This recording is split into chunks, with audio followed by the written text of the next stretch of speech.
Aos nossos telespectadores, as boas-vindas ao programa de hoje. Nosso primeiro assunto que eu vou tratar aqui com o Gilberto Tomás e a Rose Heidman é a escolha que nós temos entre a dor e o amor quando se trata de nos tornarmos moral e espiritualmente melhores.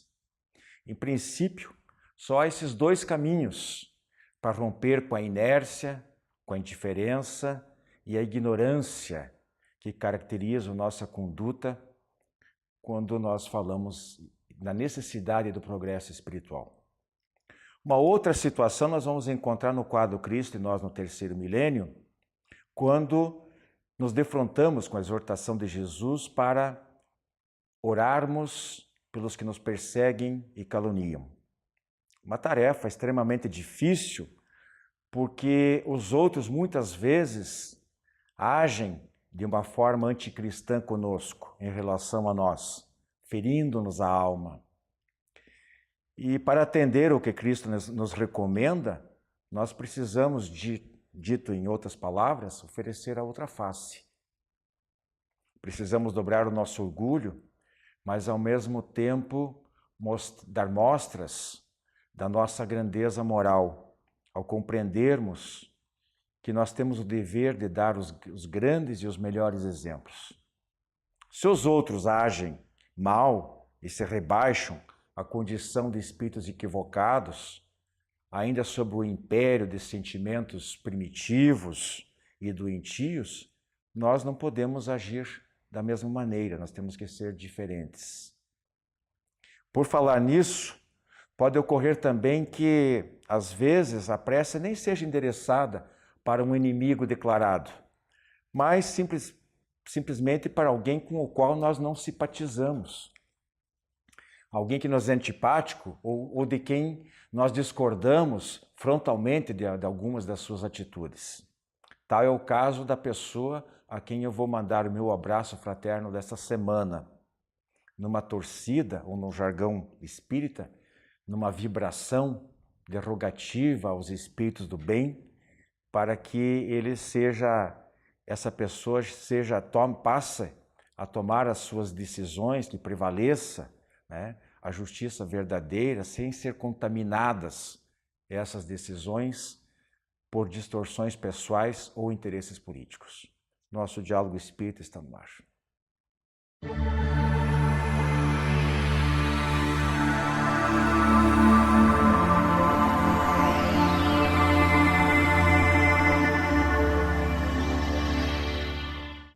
Amigos, estamos iniciando o nosso tema livre de hoje. Estou aqui mais uma vez com a Rose Heidman e o Gilberto Tomasi. E eu queria colocar para vocês a seguinte questão, inicialmente. Nós costumamos falar, no nosso meio espírita, de que as pessoas chegam ao espiritismo, né, de algum modo, pela dor ou pelo amor. Né? Logo, daqui a pouquinho, vou fazer um adendo a esse enunciado. É bom. Mas antes eu já pergunto para vocês se vocês concordam com essa afirmação. Quer falar primeiro? Eu, dentro das circunstâncias, né, eu concordo. Acho que isso é uma estatística, né? Pela dor ou pelo amor? Não de modo geral, no espiritismo, então, se aí entrar não entra no meu detalhes, adendo, por favor. Tá bom. Então já vimos que eles concordaram, que realmente não é uma frase feita, uma máxima assim que a gente começa a aceitar e engolir, mas que ela tem realmente um fundo de verdade. E justamente como todo ditado popular, né, mesmo no meio espírita. E eu gostaria de justamente fazer esse adendo dizendo o seguinte: considerando a necessidade que a gente tem de aprendizado e de trabalho para o progresso espiritual, né? E a própria incidência da justiça divina sobre a nossa natureza, que ainda é muito fraca, muito imperfeita, né? Valendo isso em caráter geral para qualquer pessoa, eu penso que na realidade esse chegar pela dor ou pelo amor são caminhos alternativos não só para os espíritos, mas para qualquer pessoa que em um determinado momento da sua trajetória evolutiva ela se decide a se tornar uma pessoa de bem, ou uma pessoa melhor de qualquer maneira, né? Um dia todo indivíduo vai ter esse despertar e ele vai acabar, como diz lá o Evangelho, vai acabar caindo em si, né? A necessidade de não errar mais, porque cansou de sofrer, seja lá no mundo espiritual, seja aqui como encarnado, ela vai mudar a sua maneira de pensar. Então, o que eu quero colocar para vocês agora é o seguinte, lá no Evangelho segundo o Espiritismo tem um capítulo muito importante sobre as causas das aflições.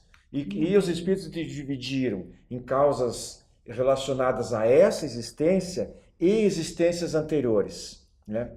Então vamos ver se aplica aqui, eu queria que vocês colocassem, se aplica essa história de chegar pela dor ou pelo amor, tanto nas aflições causadas com a origem nesta encarnação, como nas causadas de vidas anteriores. E eu vou começar então vou começar com o Gilberto, em relação à dor, né, nas vidas atuais, na vida atual, dizendo o seguinte para você: a dor, então, surge como uma consequência aos nossos excessos. Na saúde, principalmente, né? Excessos alimentares, os vícios de modo geral, muito trabalho de menos, né? O ócio, a preguiça, né? O sedentarismo, o estresse, os sentimentos e pensamentos negativos, tudo isso aí vai gerando uma situação que pode trazer mal-estar, não só de saúde, mas em toda a nossa vida, de sabores familiares, etc. Então, a dor não tem nada com karma, mas dessa vida.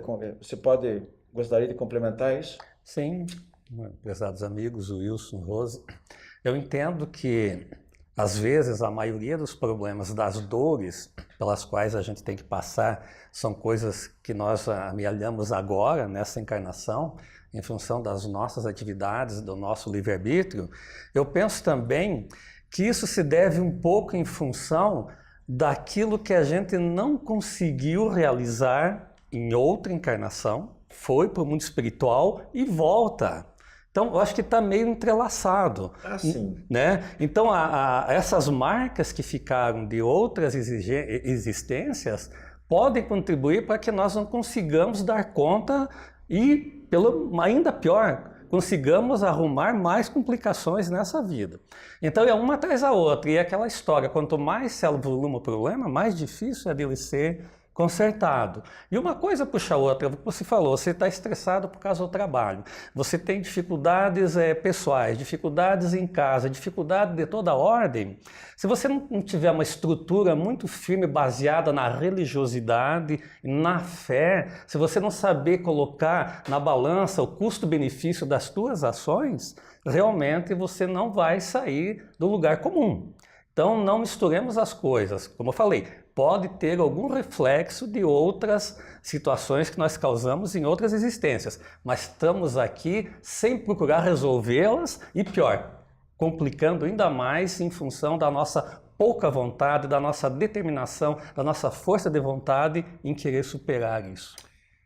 Rose, vamos para o lado bom, o lado positivo, digamos assim, o amor, né? Talvez seja um caminho mais fácil. Eu não sei se é uma questão até para você dizer se o caminho do amor é mais fácil de trilhar do que da dor. Mas a gente diz assim, né? O amor, no meu entender, atua como um agente do autoconhecimento. Ele é preventivo. Em vez de você esperar cometer erros, bater cabeça, para depois descobrir onde que errou e tentar consertar, talvez aquela história, a prevenção é melhor do que... Como é que é o ditadinho popular lá? Prevenção é o melhor remédio. Melhor prevenir do que remediar. Seria mais ou menos por aí mesmo? Bom, nós temos que nos lembrar de Jesus, né? Porque nós mesmos somos muito falhos, né? Para nos colocarmos como pretensos modelos ou orientadores do comportamento. O que Jesus nos ensinava? Ele dizia assim: o amor cobre a multidão dos pecados. Era uma pessoa calorosa, acolhedora, se misturava aos pecadores, né? Usufruía da boa mesa e do vinho com moderação, certamente, mas partilhava as festividades, as alegrias. Ele era exemplo da amorosidade, da fraternidade, da não condenação. O que nós vemos, às vezes, naqueles pretensamente virtuosos, né? Um poço de frieza. Um exemplo de virtude que critica, que se julga melhor, que aponta o dedo, né, para os outros. Não é isso que Jesus ensinava. Ele nos ensinava que a vida deve ser vivida com alegria, com fraternidade, com acolhimento, sem condenação. Então, certamente, o amor, né, no exemplo de Jesus, é o grande fator de transformação da nossa vida, que atrai causas positivas para a existência atual, que modifica os planejamentos kármicos, que melhora a nossa existência e, acima de tudo, que torna a vida plena, digna de ser vivida. Amor ao próximo, amor à família, amor às coisas que nós fazemos, amor a nós mesmos e a beleza do mundo. O amor nos transfigura, nos dá força, nos dá energia, nos dá sentido à existência e, principalmente, nos permite acolhermos ao nosso semelhante sem julgarmos, sem nos considerarmos melhores do que ele, porque não somos, mas nos faz valorizar a vida e nos traz causas positivas, não é? Que modificam os nossos processos kármicos, permitindo que nós, através do trabalho, da dedicação, do acolhimento ao próximo, superemos quaisquer dores e dificuldades que porventura tenhamos que enfrentar. Então, eu acho que a diferença fundamental aí, Gilberto, voltando agora para você falar da dor que vem de vidas passadas, concordando com você de que as vidas são solidárias, né? Não são estanques, você está aqui, mas claro que muita coisa, os problemas se misturam, né? As coisas boas também se misturam, mas eu vejo assim que a dor é uma coisa quase que imposta, quase que compulsória, enquanto que o amor é voluntário. A vantagem é essa, a gente tem mais controle sobre o amor, basta a gente se determinar a ser amoroso. E a dor, ela já vem uma carguinha meio que não dá para escapar. Mas eu queria colocar para você aqui o seguinte: em relação às aflições de origem de vidas pretéritas, a dor purifica, espia, né? A gente espia. E em se tratando de corpo físico, ela drena para o corpo físico todas aquelas imperfeições que se acumularam lá no Função química, no né? perispírito, no corpo espiritual, chame-se como for.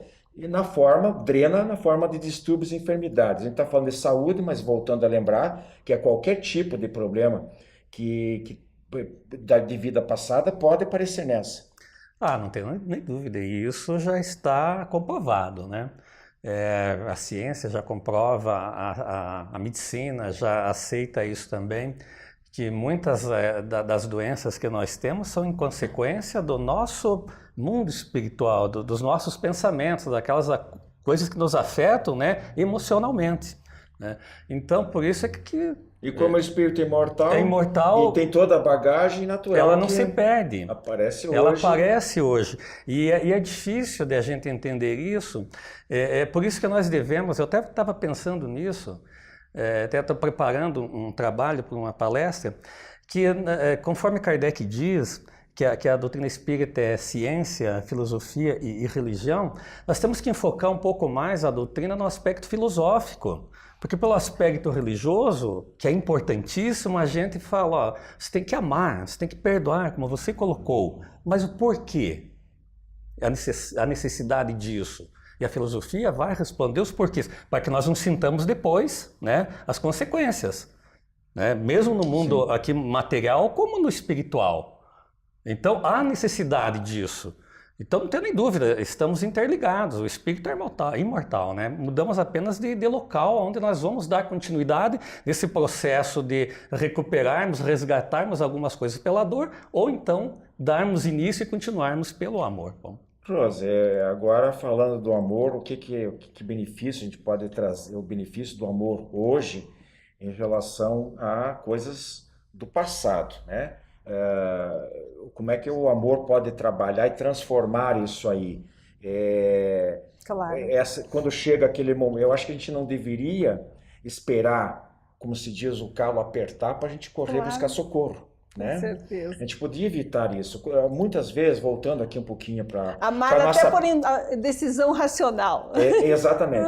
A nossa praxe na casa espírita, nós daríamos, né, preferência que fosse mais frequentada por pessoas que viessem dispostas a trabalhar, que ela dissesse, olha, eu tô conhecendo afinidade pelo ideal, conhecendo a doutrina, eu quero conhecer, eu quero estudar, quero aprender, eu não quero nada para mim, não preciso, já estou feliz, mas eu quero compartilhar com os outros um pouco do que eu tenho, do que eu estou aprendendo. Eu tenho tempo, eu tenho recurso monetário, quero ajudar. não é aquele pedinte do tempo todo. Como é que você vê isso aí? Então, esse amor aí, de você ofertar, né? Bom, em tudo na vida, não é? O amor, ele nos traz a alegria no que fazemos, né? Quando nós buscamos alguma coisa por afinidade pura, que é o amor na sua forma mais elevada, certamente nós estamos já num patamar que nos permite contribuir para as aquisições alheias.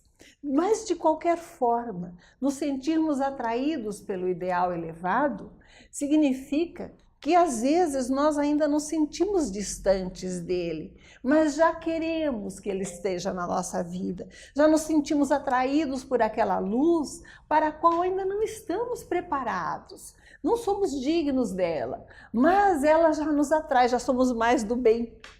E qualquer que seja a nossa situação, nos sentindo ainda devedores em relação à beleza da vida, ou nos sentindo já capazes de refletir em ponto pequeno alguma coisa daquela luz superior, o importante é estarmos buscando a iluminação pessoal, sem pretensão, sem isolamento, sem condenação ou afastamento dos outros, mas abraçando a vida com os desafios que ela traga. Esse é o nosso papel, independente da distância em que nos sintamos ainda da luz divina. Pois é, eu acho que tem que ficar bem claro para nós aqui, pelo livre-arbítrio nosso, a gente tem à disposição esses dois caminhos. Se a gente for relutante, for resistente, se vai empurrado. Os bons apelos batem a nossa porta, a gente recusa de pensar no espírito, que é imortal, e ficar só com apego aos problemas materiais, só querendo desfrutar o aqui e agora, se a gente não pensar no futuro, se a gente não investir nisso, vai ficar difícil, vai chegar um momento em que a lei divina vai, de certa forma, criar um constrangimento, causar infelicidade, porque as nossas deficiências, a imperfeição gera sofrimento. Então, para a gente vamos trabalhar com inteligência. Isso é inteligência. Vamos evitar o sofrimento futuro plantando bem hoje, agora, aqui. Amando. Né? Essa é acho que a grande charada, a grande maneira, a grande fórmula de se resolver o problema, né, Gilberto? Só para fechar bem rapidinho. É importante que se diga que é chegado o momento de começar a colocar em prática aquilo que a gente aprende na teoria. Já passou a hora. Então tá aí. Nosso programa segue com os demais quadros. A Casa Editora Oclarim divulga há mais de um século a luz e o conhecimento da doutrina espírita com valioso conteúdo, de belíssimos romances a esclarecedoras obras doutrinárias. Conheça, divulgue e compartilhe a lucidez do Espiritismo. Casa Editora Oclarim. Acesse www.oclarim.com.br.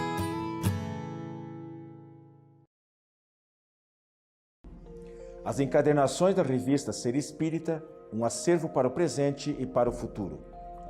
As encadernações da revista Ser Espírita organizam e protegem os resultados do estudo e das interpretações mais recentes sobre os princípios fundamentais da doutrina espírita, à luz da filosofia, da ciência e da religião. Cada encadernação contém 6 edições, das 30 unidades publicadas até o momento. Você agora pode adquirir a coleção da revista Ser Espírita, contatando www.livrariaserespirita.com.br.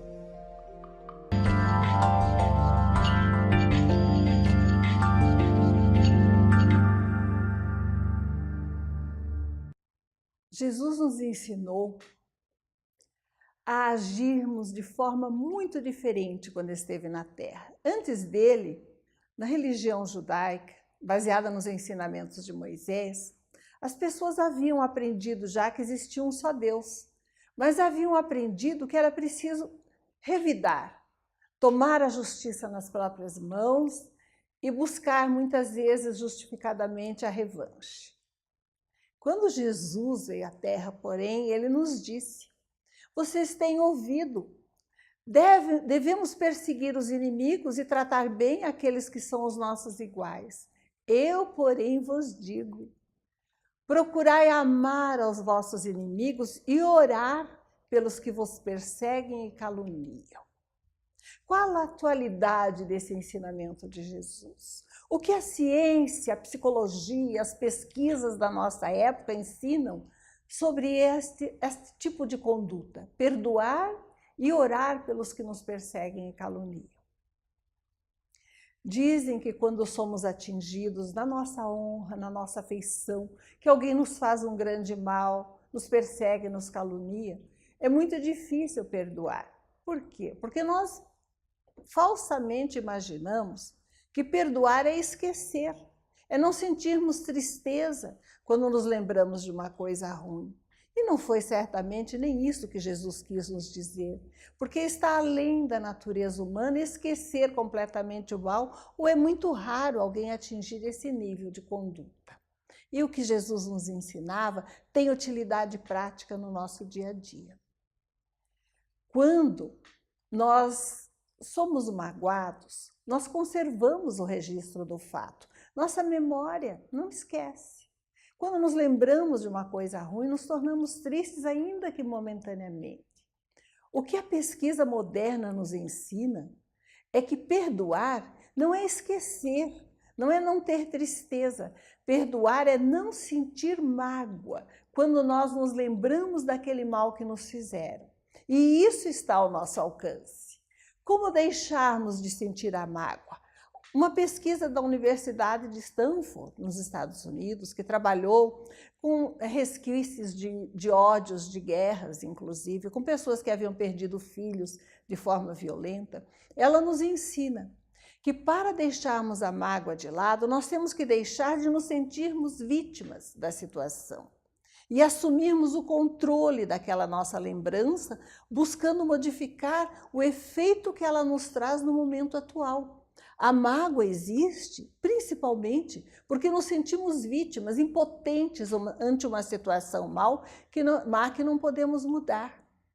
Quando, porém, nós assumimos esse processo de mudarmos as nossas ações, buscando, em primeiro lugar, segundo ensinam nessa pesquisa, nos colocarmos no lugar do agressor, tentarmos entender que tipo de fatores na sua educação e na sua vida o levaram a agir daquela forma tão profundamente errada, não é? E entendermos que ele é a primeira vítima, de alguma forma, de um processo doloroso e difícil. E aí assumirmos a condição não de vítimas, mas de heróis de um processo de transformação interior que nos permita nos lembrarmos, termos a tristeza devida, mas sermos capazes de não revivermos o ódio, o desejo de vingança ou a mágoa pelo que nos aconteceu. Isso é o que Jesus nos ensinou.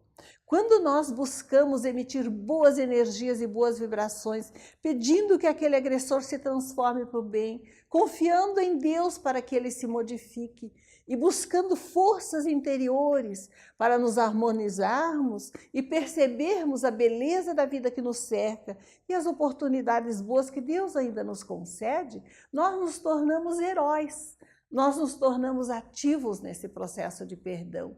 Então, orar por quem nos persegue e calunia significa abandonarmos de vez a condição de vítimas e nos tornarmos agentes do nosso processo de transformação, não permitindo que uma agressão, que uma atitude má nos contamine, nos permita, nos impeça de ver toda a vida que nós temos ao nosso redor, as oportunidades novas, as pessoas que nos apoiaram e a possibilidade de criarmos o bem a partir de nós mesmos para aqueles que nos cercam, vivendo em plenitude, vibrando positivamente o nosso momento atual. Esta é a lição de Jesus, deixarmos de ser vítimas e sermos heróis do nosso processo de transformação moral. Muita paz.